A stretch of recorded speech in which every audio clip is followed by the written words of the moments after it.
আসসালামু আলাইকুম সুপ্রিয় শিক্ষার্থী, প্রিয় অভিভাবক এবং সম্মানিত সহকর্মীবৃন্দ, যেখানে বসে কিশোর বাতায়ন ফেসবুক পেজের মাধ্যমে আজকের এই ব্যবসা সংগঠন এবং ব্যবস্থাপনা প্রথম পত্রের 13 এবং 14তম লেকচারটি দেখছেন। আপনাদের সবাইকে স্বাগত জানাচ্ছি। আমি গোলাম কিবরিয়া খন্দকার, সহকারী অধ্যাপক ব্যবস্থাপনা, গরিপুর মুন্সি ফজলুর রহমান সরকারি কলেজ, দাউদকান্দি, কুমিল্লা। তো সুপ্রিয় শিক্ষার্থীরা, কেমন আছো তোমরা? একটা অনিবার্য কাজের কারণে গত ক্লাসটি যে গতকালকে সকাল 10টায় যে ক্লাসটি ছিল আমাদের 14তম লেকচার, সেটি আমরা নিতে পারিনি, সেজন্য দুঃখ প্রকাশ করছি। আর আজকে আমরা গতকালকের ক্লাসটির যে অংশ বিশেষ এবং আজকের নতুন লেকচার যেটা কোম্পানি সংগঠন, এটা দিয়ে আজকে আমরা তোমাদের জন্য ক্লাসটি সাজিয়েছি। অর্থাৎ গতকালকে আমাদের একটা সৃজনশীল প্রশ্ন করার কথা ছিল অংশীদারি ব্যবসায় থেকে, সেটা হয়তো যে সম্ভব হবে না, কিন্তু আজকে আমরা সেখান থেকে যেই অতিরিক্ত বাকি যে অংশটুকু ছিল অংশীদারি ব্যবসায় সর্বশেষ ক্লাসের, সেটি আমরা একটু আলোচনা করে তারপর কোম্পানি সংগঠনে প্রবেশ করব। অর্থাৎ আজকে দুইটা ক্লাসে আমরা টাচ করব, কারণ আমাদের সময় সীমিত এবং সিস্টেমেটিক ওয়েতে আমাদেরকে এগুচ্ছে, শিডিউল অনুপাতে আমাদেরকে এগুতে হবে, সেজন্য কোথাও কোনো গ্যাপ দেয়া সুযোগ নেই, কিন্তু বিভিন্ন সমস্যা তো হতেই পারে। তো আমার সুপ্রিয় শিক্ষার্থীরা, তো তোমরা আশা করি যে ভালো আছো। শীত এসে গেছে প্রকৃতিতে, সকালবেলা নিশ্চয় অনেক কষ্ট করে ঘুম থেকে উঠতেছ, কিন্তু উঠতেই হবে, কারণ জীবনের জন্য আমাদেরকে দৌড়াতে হবে, জীবনের জয়গান সকাল থেকে শুরু করতে হবে, এবং সেটা যাতে কিবরিয়া স্যারের ক্লাসের মাধ্যমে শুরু হয় দিনের, এবং কিশোর বাতায়ন ফেসবুক পেজের মাধ্যমে শুরু হয়। তো সুপ্রিয় শিক্ষার্থীরা, আমি একটু দেখে আসি যে ভার্চুয়াল ক্লাসরুমে তোমরা কে কে অপেক্ষা করছো। দেখি আমার প্রিয় শিক্ষার্থীরা দেশের বিভিন্ন প্রান্ত থেকে, টেকনাম থেকে তেঁতুলিয়া, রূপসা থেকে পাথুরিয়া পর্যন্ত যে যেখান থেকে তোমরা জয়েন করেছো, তোমাদেরকে আবারও স্বাগত জানাচ্ছি। আর তোমরাও তোমাদের অবস্থানটা জানান দাও এবং কমেন্ট বক্সে লিখো তোমাদের নাম, কলেজ নেম, এছাড়া যে তোমরা কোন কলেজে আছো, এবং সাথে সাথে শেয়ার করে অন্য বন্ধুদেরকে কানেক্টেড করে দিবে। অর্থাৎ ভার্চুয়াল ক্লাসকে সফল করার জন্য এটা যে সবচেয়ে সর্বশ্রেষ্ঠ মাধ্যম, সেটা যে নিজে দেখবে এবং অন্যকে দেখার জন্য সুযোগ করে দিবে, এবং তার জন্য সাথে সাথে আমরা শেয়ার করব। আচ্ছা, আমি একটু ভার্চুয়াল ক্লাসরুমটা একটু ঘুরে আসি। কিশোর বাতায়নের আজকের যে ভার্চুয়াল ক্লাসরুমে আমরা দেখি যে একটু কে কে আছো, আর তোমরা একটু জটপট লিখে ফেলো কে কোথা থেকে আছো, এবং খাতা কলম নিয়ে বসে পড়ো। আমরা আজকে দুটি ক্লাস করব, সুতরাং আমাদের কাজটা একটু বেশি, সেই জন্য একটু মনোযোগ দিতে হবে, একটু থাকতে হবে সময়, কেমন? মাত্র 3টা শেয়ার হয়েছে, এটা একটা কথা হলো? তোমরা একটু প্লিজ একটু শেয়ার করো।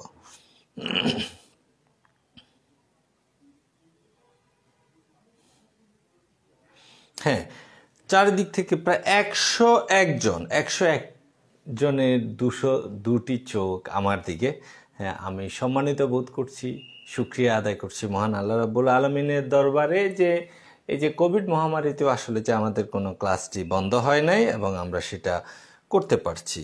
আমি আমার গরিপুর মুন্সি ফজলুর রহমান সরকারি কলেজ ফেসবুক যে গ্রুপ আছে সেখানে একটু শেয়ার করে দিচ্ছি কিবরিয়া সার্চ ম্যানেজমেন্ট ক্লাসেস। তোমরা জানো যে আমার একটি পেজ আছে কিবরিয়া সার্চ ম্যানেজমেন্ট ক্লাসেস নামে, এবং সেখানে প্রত্যেকটি ক্লাস, ব্যবস্থাপনার প্রত্যেকটি ক্লাস তোমরা পেয়ে যাবে অনায়াসে যে কোনো সময়। হ্যাঁ, সেটা অনুপাতে খুঁজবে। আজকে আমাদের একাদশ শ্রেণীর শিক্ষার্থীদের জন্য ব্যবসা সংগঠন এবং ব্যবস্থাপনা প্রথম পত্রের 14 এবং 15তম ক্লাস, অর্থাৎ অংশীদারির শেষ আর কোম্পানি সংগঠনের প্রথম ক্লাসটি।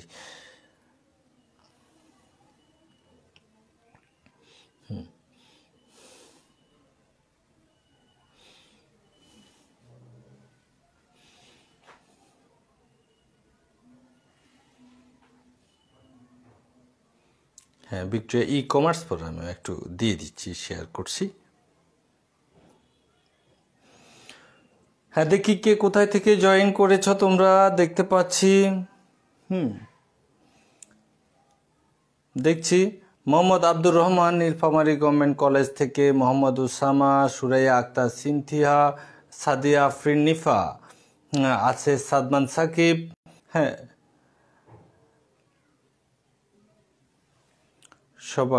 সবাইকে আমি দেখতে পাচ্ছি, তোমাদেরকে দেখছেন মমতা নিজম এবং মোহাম্মদ শামীম হোসেন।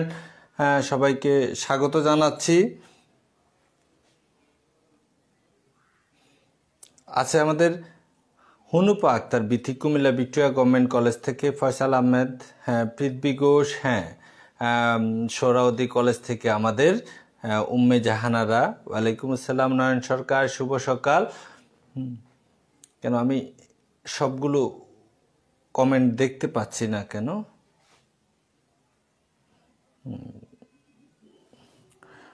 এটা একটু দেখতে অসুবিধাই হচ্ছে। মোহাম্মদ সাব্বির শিকদার, ডক্টর সেকান্দর আলী কলেজ শেরপুর থেকে, মোহাম্মদপুর গভর্নমেন্ট কলেজ থেকে মিজানুর রহমান রিহন, মোহাম্মদ ওসামা কক্সবাজার রামু গভর্নমেন্ট কলেজ থেকে, কচি বাহাদুর, হ্যাঁ রুদ্রদাস। তো সুপ্রিয় শিক্ষার্থীবৃন্দ, আমরা এখন দেখতেছি প্রায় 1.5 শতাধিক শিক্ষার্থী আমাদের সাথে, 1.5 শতাধিক ব্যক্তির চোখ আমার দিকে। তো সুতরাং খুব ভাল লাগছে যে তোমরা জানো যে ইতিমধ্যে আজকে ডিসেম্বরের 2 তারিখ শুরু হয়ে গেল, গতকালকে 1 তারিখ বিজয়ের মাস শুরু হয়ে গেল। সুতরাং এই 16 ডিসেম্বর 1971 সালে যে যুদ্ধটা শুরু হয়েছিল, 26শে মার্চ 1971, এই দীর্ঘ 9 মাসে রক্তক্ষয়ী যুদ্ধে কিন্তু আমরা পেয়েছি একটি লাল সবুজের পতাকা, পেয়েছি একটি মানচিত্র, হয়েছি একটা স্বাধীন জাতি, এবং সারা বিশ্ব অবাক বিস্ময়ে দেখেছে নতুন একটি ফুল ফুটেছে যে লাল সবুজের, সেই ফুলটার নাম হচ্ছে বাংলাদেশ। এবং সেই বাংলাদেশ হয়েছে বলে সেই 30 লক্ষ আমাদের আত্মীয় স্বজন সেখানে রক্ত দিয়েছে বলে আমরা বাংলাদেশ পেয়েছি, আমরা একটা সক্রিয় জাতি হিসেবে পৃথিবীতে আবির্ভূত হয়েছি। এবং সেই যুদ্ধে নেতৃত্ব দিয়েছেন স্বাধীনতার মহানায়ক বঙ্গবন্ধু শেখ মুজিবুর রহমান। তা আজকের এই দিনে আমি মহান স্বাধীনতা যুদ্ধে শহীদ হওয়া 30 লক্ষ শহীদকে স্মরণ করছি। 2 লক্ষ মা বোন যারা ইজ্জত হারিয়েছে তাদেরকে গভীর শ্রদ্ধা ভরে স্মরণ করছি হচ্ছে যে আমাদের বীরশ্রেষ্ঠ, বীর উত্তম, বীর প্রতীক এবং প্রত্যেকটি বীর মুক্তিযোদ্ধাকে, যাদের প্রত্যক্ষ মানে যে সহযোগিতায় এবং যুদ্ধের কারণেই কিন্তু যে আমরা পেয়েছি একটি দেশ। সুতরাং যেই মাসে আমরা স্বাধীনতা অর্জন করেছি, বিজয় অর্জন করেছি, সেই ডিসেম্বর এসে গেছে মনের মধ্যে। এবং সেজন্য কিবরিয়া স্যারও কিন্তু যে লাল জামাটাই পরেছি আজকে, যে এটা রক্তে, আমাদের শহীদদের রক্তের এটা হচ্ছে যে চিহ্ন, রক্তের রং এবং উদীয়মান সূর্যের রং। তো সুতরাং সুপ্রিয় শিক্ষার্থী যারা যে যেখান থেকে দেখছেন, আপনাদের সবাইকে বিজয়ের শুভেচ্ছা জানাচ্ছি বিজয়ের মাসের প্রারম্ভে। তাহলে আমরা এখন একটু ক্লাসে চলে যাচ্ছি। ক্লাসে যেতে হবে, আমরা একটু দেখি যে আমাদের আজকে 2টা ক্লাস একসাথে করতে হবে। সেটা হচ্ছে ব্যবসা সংগঠন ব্যবস্থাপনা 4র্থ অধ্যায় অংশীদারি ব্যবসায়ের সর্বশেষ ক্লাসটি। সেখানে আমাদের একটা টপিকস বাকি ছিল, সেটা হচ্ছে যে আমাদের সেটা অংশীদারি ব্যবসায়ের বিলোপ সাধন। তাহলে অংশীদারি ব্যবসায়ের বিলোপ সাধন,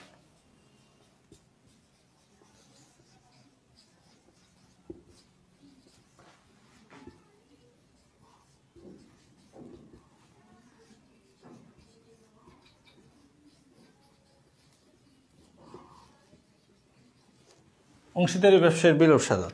তাহলে অংশীদারি ব্যবসায়ের যে বিলোপ সাধনটা হয় সেটা কিভাবে হয়? সেটা 5টা ধাপে হয়।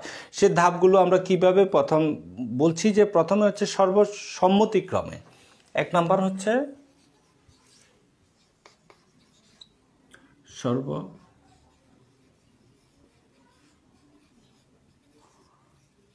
সর্বসম্মতিক্রমে। তাহলে সর্বসম্মতিক্রমে কিভাবে? সর্বসম্মতিক্রমে হচ্ছে যে অংশীদারি, আমরা জানি যে একটা অংশীদারি ব্যবসায়ী সদস্যের সংখ্যা থাকে 2 থেকে 20 জন।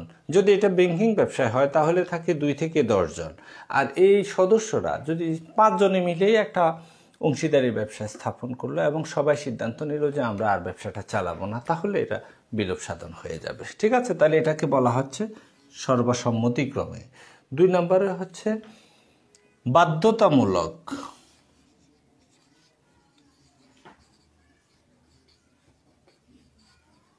তাহলে বাধ্যতামূলক বিলোপ সাধন কি?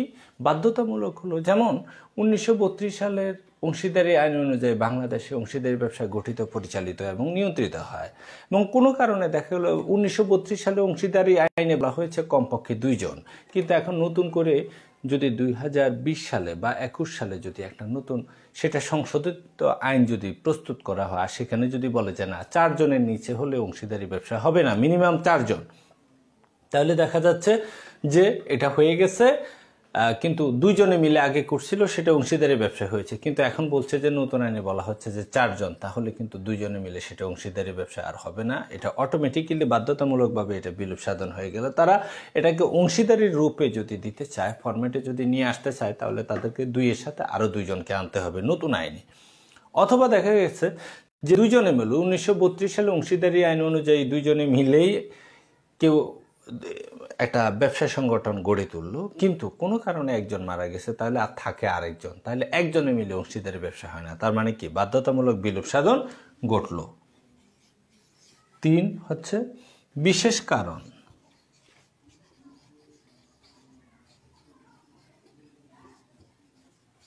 বিশেষ কারণে, তাহলে বিশেষ কারণগুলো কি? যদি কোনো অংশীদার মারা গেল, কোনো অংশীদারের দেউলিয়া হয়ে গেল, কোনো অংশীদার মস্তিষ্ক বিকৃত হয়ে গেল, অথবা কোনো অংশীদারের এমন কোনো সমস্যা হলো যেটার কারণে ব্যবসা পরিচালনা করা সম্ভব নয়, যদি এরকম হয় তবে সেটাকে বলা হচ্ছে বিশেষ কারণে বিলোপ সাধন।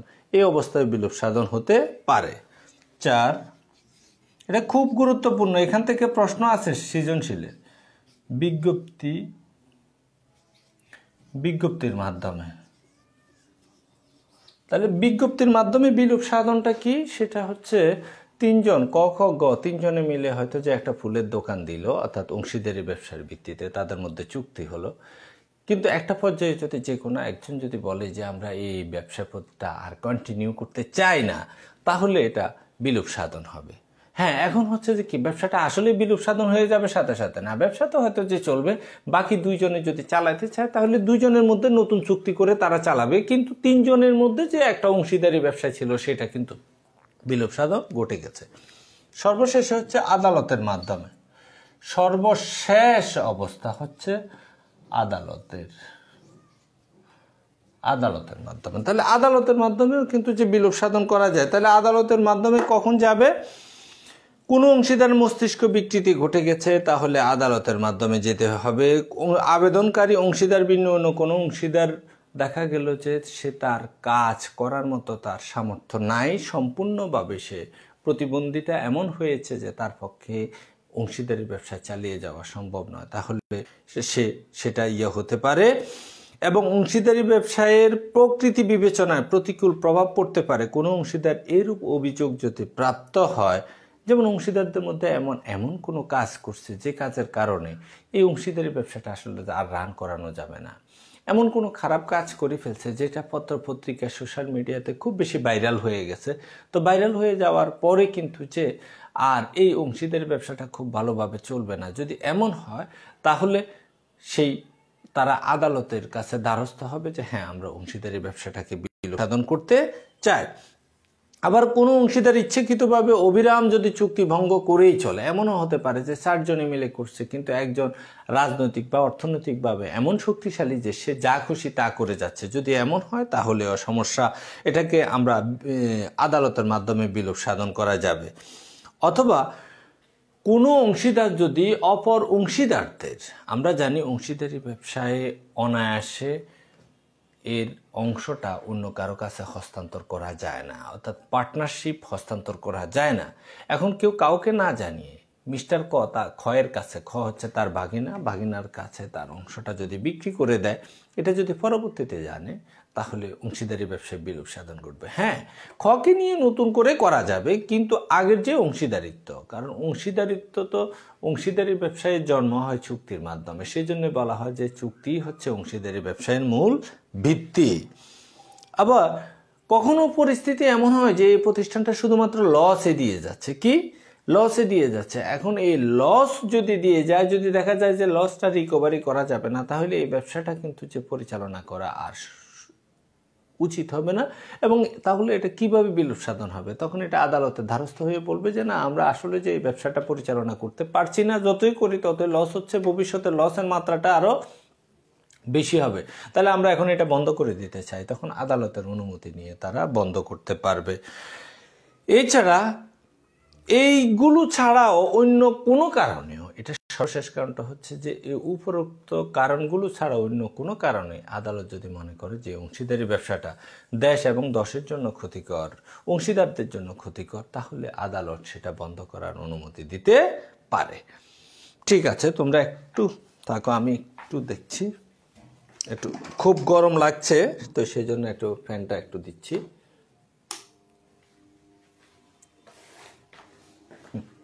ফ্যানটা দিয়ে দিলাম। দেখি আমাদের সাথে এর মধ্যে কানেক্টেড কারা কারা আছে। হ্যাঁ, ফরিদা আকরাম, হ্যাঁ ওয়ালাইকুম আসসালাম। রাকিবুল হাসান মুন্না, হ্যাঁ বাংলাদেশ, হৃদয়ে বাংলাদেশ। কেমন আছে আমাদের সোনিয়াতুল, ওয়ালাইকুম আসসালাম। সাদমান সাকিব, হ্যাঁ ইনিতা তাবাসুম, এতক্ষণে তুমি এসছো, হ্যাঁ তোমাকে তো শোকজ করা দরকার। হ্যাঁ, আবু তাহের, আদালতের নির্দেশে বিলোপ সাধন, আব্দুর রহমান, কোচি বাহাদুর আছে, মোহাম্মদ আবু সাইদ, তাসনিম আলম আকাশ, মুনতাবি নিজুম আছে, মোহাম্মদ ওসামা, মোহাম্মদ রাকিব সর্দার, সাবিয়া তাবাসুম, হুনুফা আক্তার।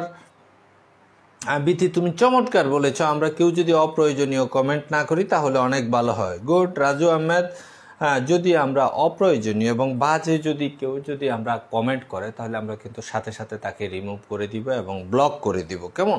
তো সুতরাং আমরা পড়াশোনা করার জন্য আসছি এখানে, আমরা যাতে একটা ক্লাসের শিষ্টাচার সেটা যাতে আমরা মানি সবাই। হ্যাঁ, মুনতাবি নিজুম আছে, রাকিব মাহমুদ, লেট হয়ে গেল অসুবিধা নাই,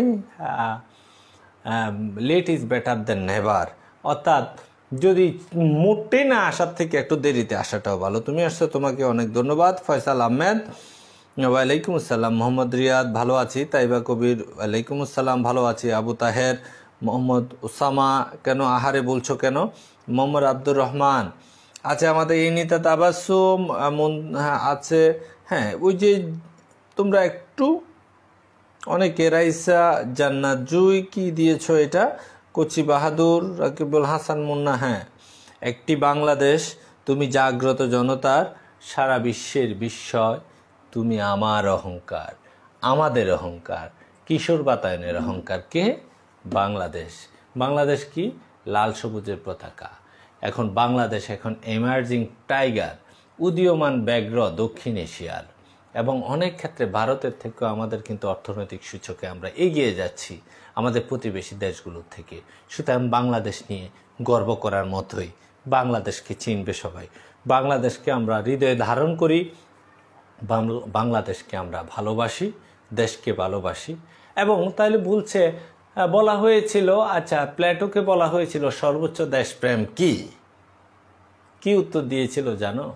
তিনি উত্তর দিয়েছিলেন, নিজের কাজটি সর্বোত্তমভাবে করাটাই হচ্ছে সর্বোচ্চ বা সর্বোত্তম দেশপ্রেম। অর্থাৎ আমি আমার ক্লাসটা যে করছি এটা যদি আমি সেরাটা যদি আমি দেই, এটাই হচ্ছে দেশের প্রতি দায়িত্ববোধ, এটাই দেশপ্রেম। তার মানে তাহলে একদম সোজা, তুমি যে তোমার এখন পড়াশোনা করা দরকার, তোমার কাজটি সর্বোত্তমভাবে করা, অর্থাৎ পড়াশোনাটা সর্বোত্তমভাবে করাটাই হচ্ছে সর্বোত্তম দেশপ্রেম।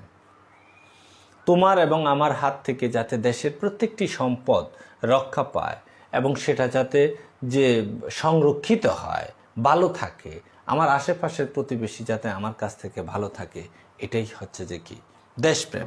তো সুপ্রিয় শিক্ষার্থীবৃন্দ, আজকে আমরা অংশীদারি ব্যবসাটা শেষ করে পেলাম। আজকে আমরা আমাদের 14 এবং 15 দুটা ক্লাসের টপিকসগুলো আমরা আজকে আলোচনা করছি। অংশীদারি ব্যবসায় যতটুকু একটু বাকি ছিল সেটা আমরা আজকে শেষ করে পেলাম।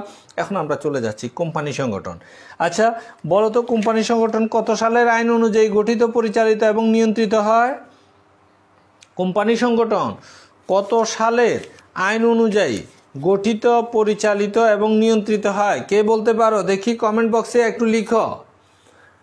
বাংলাদেশের কোম্পানি সংগঠন কত সালের আইন অনুযায়ী গঠিত, পরিচালিত এবং নিয়ন্ত্রিত হয়?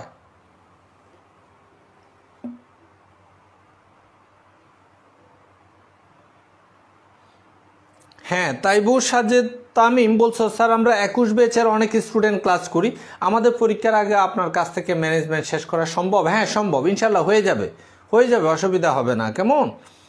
হ্যাঁ, উম্মে হাবিবা অনেক ধন্যবাদ। সুমাইয়া ফেরদৌস, রাকিব মাহমুদ, ঠিক আছে। 93 কে লিখছে? এটা মনে হয় যে তার জন্মসাল লিখে দিছে নাকি তার বড় ভাইয়ের জন্মসাল লিখে দিছে। সুমাইয়া ফেরদৌস 1993 কি? জি, আসসালামু আলাইকুম শহীদ ভাই, শহীদুল ইসলাম, ছোট শরীফপুর ডিগ্রি কলেজের প্রথিতযশা শিক্ষক। তিনি আমাদেরকে দেখছেন, ওনাকে স্বাগত জানাচ্ছি। রাকিবুল হাসান মুন্না 1994, ঠিক আছে। ফয়সাল আহমেদ 1934 কই পাইলা? না, এই যে মোহাম্মদ ওসমা, এই যে ভুল পাচ্ছ, এই জন্য ভুল বলছ। তাহলে আমরা একটু দেখি কোম্পানি সংগঠন কত সালের আইন অনুযায়ী গঠিত, পরিচালিত এবং নিয়ন্ত্রিত হয়।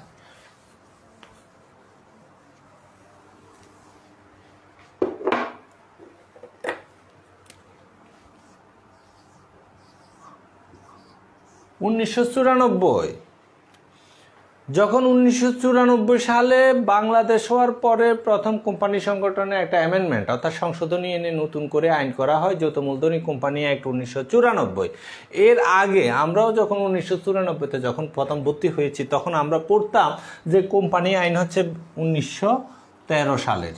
তাহলে আগে ছিল 13, বর্তমানে হচ্ছে 1994। মনে থাকবে তো? যারা ভুল লিখেছো তারা কিন্তু যে শুদ্ধ করো। তাহলে 1932 হচ্ছে অংশীদারি আইন, আর কোম্পানি আইন হচ্ছে 1994। এটা আসে, প্রায় আসে। হ্যাঁ, তাহলে আমরা একটু দেখি যে কোম্পানি আইন কাকে বলে। আমরা তোমাদের একটু জানার জন্য কয়েকটা সংখ্যা আমরা লিখছি।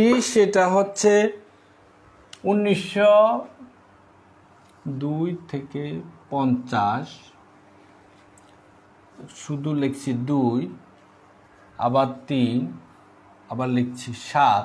এগুলো কিছু ম্যাজিক ওয়ার্ড আমাদের কোম্পানি সংগঠনের জন্য, ম্যাজিক ওয়ার্ড।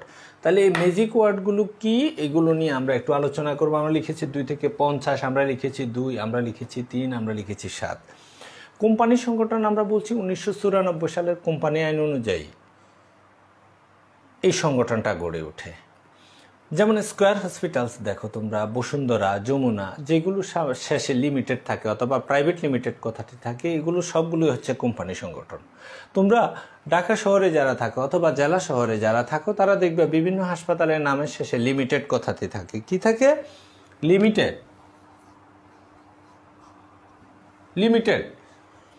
তাহলে এই লিমিটেড কথাটা থাকলে ধরে নিবা যে এটা কোম্পানি সংগঠন। আর যদি বলা হয় যে লিমিটেড, বনলতা লিমিটেড, তাহলে আমি ধরে নিব যে এটা 1994 সালে কোম্পানি আইন অনুযায়ী গঠিত, পরিচালিত এবং নিয়ন্ত্রিত হয়।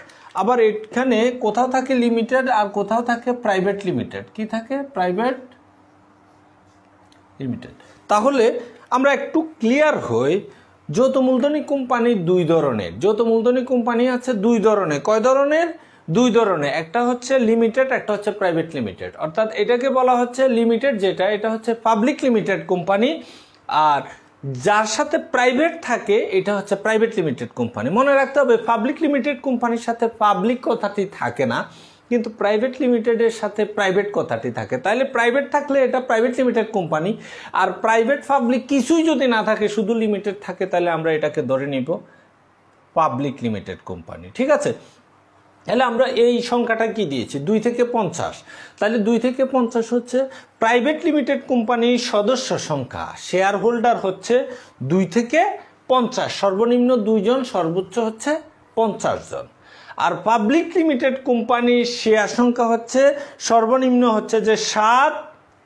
পাবলিক লিমিটেড কোম্পানি সর্বনিম্ন হচ্ছে যে 7 এবং সর্বোচ্চ হচ্ছে শেয়ার সংখ্যা দ্বারা সীমাবদ্ধ। চলো আমরা একটু তোমাদেরকে একটু দেখিয়ে দিচ্ছি।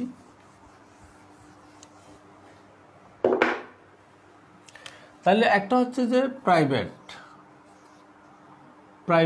লিমিটেড, আর একটা হচ্ছে শুধু লিমিটেড।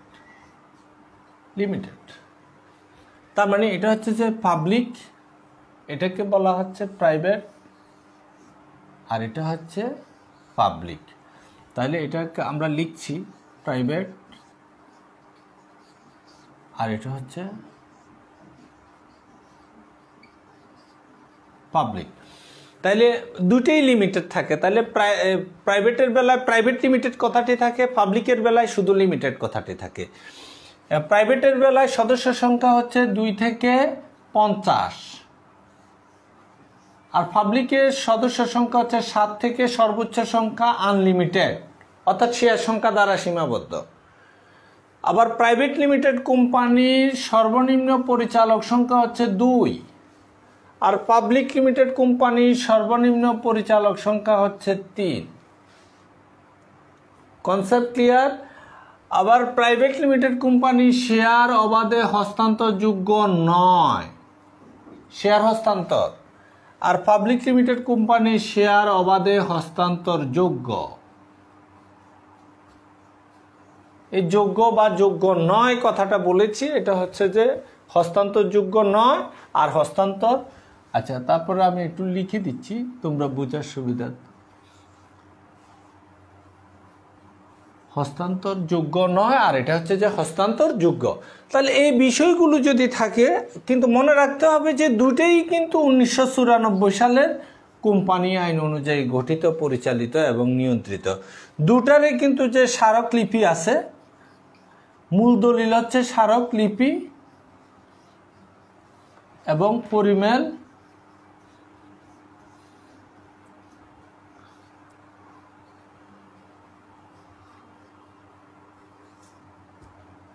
নিয়মাবলী। কি এটা কিন্তু দুইটারে আছে, স্মারকলিপি প্রাইভেট লিমিটেডেরও আছে, পাবলিক লিমিটেডেরও আছে। পরিমেল নিয়মাবলী প্রাইভেট লিমিটেডেরও আছে, পাবলিক লিমিটেডেরও আছে। তাহলে সুপ্রিয় শিক্ষার্থীবৃন্দ, চলো আমরা একটু যদি এগুলোকে কাস্টমাইজ করি, আমরা যদি চিন্তা করি তাহলে কোম্পানি সংগঠন কাকে বলে, যদি এখন যদি জিজ্ঞেস করা হয় কোম্পানি সংগঠন কাকে বলে, তাহলে আমরা বলবো 2 বা ততোধিক ব্যক্তি অথবা কতিপয় ব্যক্তি মূলধন সরবরাহ করে, যৌথভাবে মূলধন সরবরাহ করে। কতিপয় ব্যক্তি যৌথভাবে মূলধন সরবরাহ করে মুনাফা অর্জনের উদ্দেশ্যে 1994 সালের কোম্পানি আইন অনুযায়ী যে ব্যবসায় সংগঠন গড়ে তোলে তাকে কোম্পানি সংগঠন। এলে কোম্পানি সংগঠন বা যৌথ মূলধনী কোম্পানি কাকে বলে? 2 বা ততোধিক ব্যক্তি অথবা কতিপয় ব্যক্তি একত্রিত হয়ে যৌথভাবে মূলধন সরবরাহ করে 1994 সালের কোম্পানি আইন অনুযায়ী যে ব্যবসায় সংগঠন গড়ে তোলে তাকে কোম্পানি সংগঠন বলে। অথবা 1994 সালের কোম্পানি আইন অনুযায়ী যে সংগঠন গঠিত, পরিচালিত এবং নিয়ন্ত্রিত হয় তাকে কোম্পানি সংগঠন বলে। একদম সোজা। 1994 সালের কোম্পানি আইন অনুযায়ী যে ব্যবসায় সংগঠন গড়ে ওঠে বা গঠিত, পরিচালিত ও নিয়ন্ত্রিত হয় তাকে কোম্পানি সংগঠন বলে। একদম অনায়াসে কিন্তু যে অতি সহজে আমরা এই উত্তরটা দিয়ে দিতে পারি। ঠিক আছে? হ্যাঁ, আমরা দেখি আমাদের সুপ্রিয় শিক্ষার্থীরা, হ্যাঁ হনুপা লেখা দেখা যায় না, এটা মাঝে মধ্যে লেখা না দেখা যাওয়ার কারণ হচ্ছে নেটওয়ার্কটা দুর্বলের কারণে এরকম হয়। হ্যাঁ, এনিতা তাবাসসুম চমৎকার লিখেছ। প্রাইভেট কোম্পানি, হ্যাঁ প্রাইভেট কোম্পানি বলেছ। হ্যাঁ, এনিতা তাবাসসুম, শামীম সাকিব,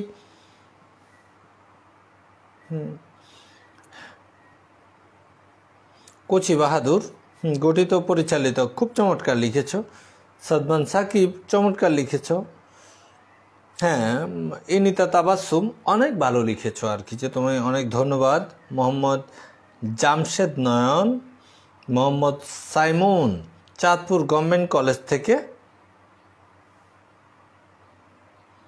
হ্যাঁ,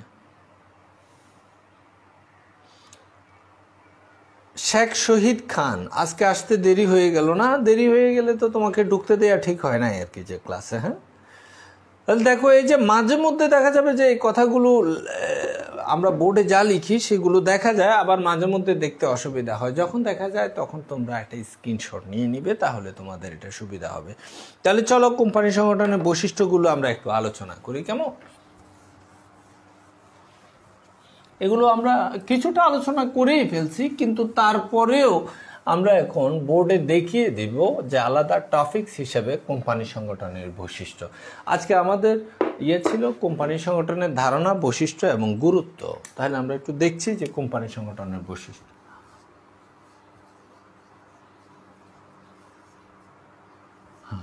বৈশিষ্ট্য 1 নম্বরে হচ্ছে আমাদের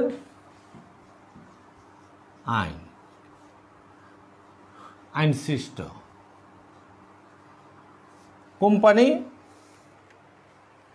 কোম্পানি সংগঠন আইনের দ্বারা সৃষ্ট একটি প্রতিষ্ঠান। কত সালের আইন? 1994 সালের কোম্পানি আইন।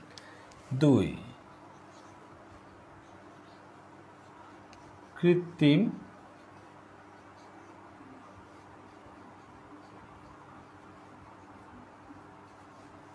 ব্যক্তিসত্তা। কোম্পানির কি আছে? কৃত্রিম ব্যক্তিসত্তা। কিবরিয়া স্যার কিন্তু যে একটা স্বাভাবিক ব্যক্তিসত্তা আছে, এটা কৃত্রিম না।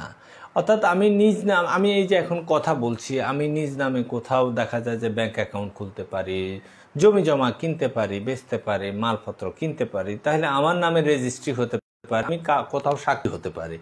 তাহলে কেন? কারণ আমি একজন ব্যক্তি। তাহলে কোম্পানি কি এরকম ব্যক্তি? না, কোম্পানি হচ্ছে একটা কৃত্রিম ব্যক্তি। এই মর্যাদাটা তাকে কে দিয়েছে? কোম্পানিকে কে দিয়েছে? এটা দিয়েছে 1994 সালের আইন। কেন দিয়েছে? দিয়েছে এই কারণে যে, কারণ যেমন অংশীদারি ব্যবসায় দেখা যায় একজন অংশীদার যদি মারা যায় তাহলে প্রতিষ্ঠানটা বিলোপ সাধন ঘটে যায়, তাহলে এটা একটা ঝামেলা। মানুষ ক্ষণস্থায়ী জীবনে যে কেউ একজন আসবে যাবে এটা, কিন্তু প্রতিবার যদি এরকম চুক্তি ভঙ্গ হয়ে যায়, প্রতিষ্ঠান যদি বন্ধ হয়ে যায়, তাহলে তো মহা সমস্যা। কিন্তু এই কোম্পানি সংগঠন মনে করো যে কৃত্রিম ব্যক্তি সত্তা দিয়েছে 1994 সালের কোম্পানি আইনে, ওই অংশীদারি ব্যবসায় এই ঝামেলাটা যাতে না হয়। অর্থাৎ মালিক যদি মারাও যায় প্রতিষ্ঠান চলবে, নিজ নামে চলবে। তোমরা দেখো কিছুদিন আগে আমাদের ইসলামী ব্যাংকের এই এস আলম গ্রুপের কিন্তু যে একজন মালিক মারা গেলেন, এস আলম গ্রুপ কি বন্ধ হয়ে গেছে? না, চলছে। কারণ তাদের প্রতিষ্ঠান কোম্পানি সংগঠন। আমরা যে কোকা কোলা খাই, এটা কার জানো? আব্দুল মোনেম লিমিটেড, কুমিল্লা অঞ্চলে। তাহলে এই আব্দুল মোনেমও কিন্তু কিছুদিন আগে মারা গেছেন। Abdul Monem limited Coca Cola কি বাজারে আসা কি বন্ধ হয়ে গেছে? না। তাহলে এটা কেন? এটা একটি পাবলিক লিমিটেড কোম্পানি। এছাড়া আমরা দেখেছি যমুনার ফিউচার পার্কের যিনি মালিক বা যমুনা গ্রুপের যিনি মালিক নুরুল ইসলাম বাবু, তিনিও কিন্তু যে মারা গিয়েছেন, ওনার প্রতিষ্ঠান কি বন্ধ হয়েছে? না। এর আগে আমরা দেখেছি স্কোয়ারের যিনি মালিক শ্যামসনী চৌধুরী, উনি মারা গেছেন, বন্ধ হয়েছে? না। আরএফএলের যিনি মালিক উনিও মারা গেছেন, ইস্পাহানের যিনি মালিক উনিও মারা গেছে, কিন্তু প্রতিষ্ঠানগুলো কিন্তু যে চলমান। কিভাবে? কারণ এই প্রতিষ্ঠানটা কেউ না কেউ উদ্যোগী হয়ে তৈরি করেছে, কিন্তু ওই উদ্যোক্তার মৃত্যুতে অথবা ওই পরিচালকের মৃত্যুতে, ওই চেয়ারম্যানের মৃত্যুতে, মালিকের মৃত্যুতে, শেয়ার হোল্ডারের মৃত্যুতে প্রতিষ্ঠান কিন্তু বিলুপ্ত হয় নাই। তার মানে ব্যক্তি চলে গেছে, কৃত্রিম ব্যক্তি রয়ে গেছে। অরিজিনাল ব্যক্তি চলে গেছে, কৃত্রিম ব্যক্তি রয়েছে। তাহলে কোম্পানি সংগঠনের একটি কৃত্রিম ব্যক্তি সত্তা আছে। এই কৃত্রিম ব্যক্তি সত্তা দিয়ে সে কিন্তু নিজ নামে জমি দলিল করতে পারে, কারো ব্যাংক অ্যাকাউন্ট খুলতে পারে, ব্যবসা প্রতিষ্ঠান পরিচালনা করতে পারে। চিরন্তন অস্তিত্ব। চিরন্তন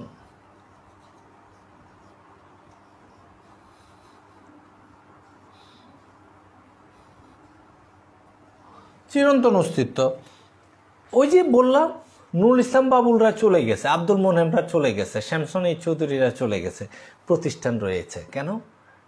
কোম্পানি আইন একে চিরন্তন অস্তিত্ব দিয়েছে। অর্থাৎ আনুষ্ঠানিকভাবে যদি এটার বিলুপ সাধন না করে, তাহলে শুধু মালিকের মৃত্যুর কারণে এই প্রতিষ্ঠানের বিলুপ্ত হবে না। 4, সীমাবদ্ধ দায়। সীমাবদ্ধ দায়। অংশীদারি ব্যবসায় আমরা বলেছিলাম যে অংশীদারি ব্যবসায় একটা বড় অসুবিধা হচ্ছে অংশীদারদের দায় হচ্ছে অসীম। অনেক সময় অসচ্ছল অংশীদারের দায়ও সচ্ছল অংশীদারকে প্রযোজ্য ক্ষেত্রে বহন করতে হয়, এই জন্য বলা হচ্ছে যে অসীম দায়। কিন্তু কোম্পানি সংগঠনে কেউ কারো দায় বহন করে না। আমি 100টা শেয়ার কিনেছি, যদি লস হয় আমি এই 100টা শেয়ারের মার যাবে, কিন্তু আরেকজনকে আমার কোনো টাকা পরিশোধ করতে হবে না, অথবা আরেকজনের দায় অথবা কোম্পানির দায় আমাকে বহন করতে হবে না। কোম্পানির নিজস্ব সিলমোহর আছে, তাহলে পরিচালিত হয় কিভাবে? এটা সিলমোহর বুঝো তো, অর্থাৎ কোম্পানি তো আর স্বাক্ষর করতে পারে না, তাহলে কোম্পানির একটা সিল থাকে, যে সিলের মধ্যে হয়তো লেখা থাকবে যমুনা ফিউচার পার্কস লিমিটেড। হ্যাঁ, তবে এটা আবার জয়েন্ট স্টক কোম্পানির নিবন্ধকের কার্যালয় থেকে এটাকে রেজিস্টার্ড করে নিতে হয়, তাহলে এই সিলমোহরটা সেখান থেকে নিতে পারে। কেমন? কোম্পানি এই সিলমোহর দিয়ে সে চলে। হস্তান্তরযোগ্য। হস্তান্তর যৌথ মূলধনী শেয়ার অবাধে হস্তান্তরযোগ্য। প্রাইভেট লিমিটেড কোম্পানির শেয়ারে কিছুটা বিধিবদ্ধ নিয়ম আছে, যে কারণে একটু হয়তো যে জটিল, কিন্তু করা যায়। কিন্তু পাবলিক লিমিটেড কোম্পানি অবাধে হস্তান্তর করা যায়, টাকা যেরকম হস্তান্তর করা যায় এরকম শেয়ারও কিন্তু যে সেখানে হস্তান্তর করা যায়। আছে সদস্য সংখ্যা। সদস্য আমরা বলছি দুই ধরনের কোম্পানি সংগঠন আছে। একটা হচ্ছে প্রাইভেট লিমিটেড কোম্পানি, যার সদস্য সংখ্যা হচ্ছে সর্বনিম্ন 2, সর্বোচ্চ 50, অর্থাৎ 2 থেকে 50। আর পাবলিক লিমিটেড কোম্পানির সদস্য সংখ্যা হচ্ছে কমপক্ষে 7, সর্বোচ্চ শেয়ার সংখ্যা দ্বারা সীমাবদ্ধ। আছে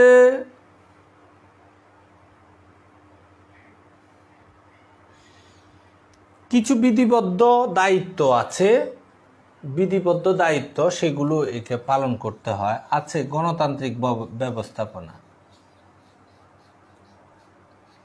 গণতান্ত্রিক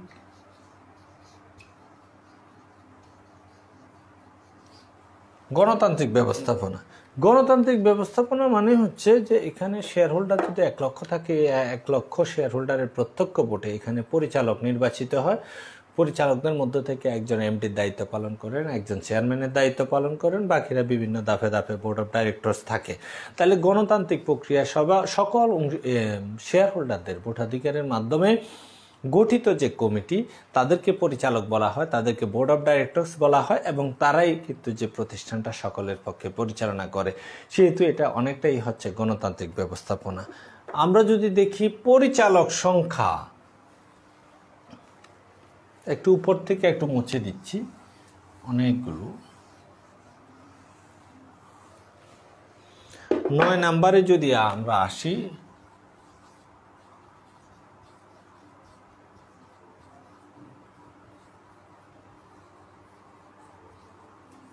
পরিচালক সংখ্যা। প্রাইভেট লিমিটেড কোম্পানির পরিচালক হতে হবে কমপক্ষে 2 জন, আর পাবলিক লিমিটেড কোম্পানির পরিচালক হতে হবে কমপক্ষে 3 জন। সদস্য সংখ্যা হচ্ছে কিন্তু কমপক্ষে 2, প্রাইভেট, পাবলিকে কমপক্ষে 7। আর পরিচালক হচ্ছে প্রাইভেটে কমপক্ষে 2, পাবলিকে কমপক্ষে 3 জন। আমরা যদি দেখি এটা অনেকটাই হচ্ছে বৃহদায়তন প্রতিষ্ঠান, বৃহৎ প্রতিষ্ঠান।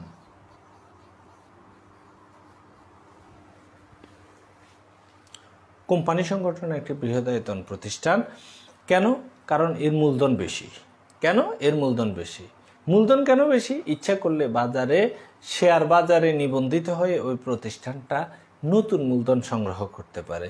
এখন যদি প্রাণ আরএফএল যদি চায়, তাহলে তারা বাজার থেকে 100 কোটি টাকা নিয়ে নেওয়া কোনো ব্যাপার না। ওরা বিক্রি করবে প্রতি শেয়ার 10 করে, কেউ হয়তো 100টা কিনবে, কেউ 1000, কেউ 1 লক্ষ শেয়ার। এভাবে কয়েক লাখের কাছে তারা যখন শেয়ারটা বিক্রি করবে, তাদের 100 কোটি টাকা কিন্তু যে ফান্ড হয়ে যাবে।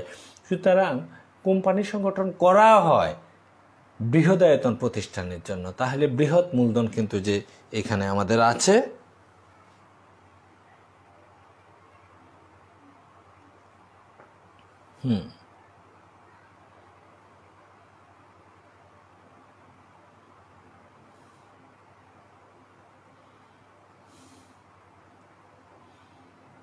ঠিক আছে,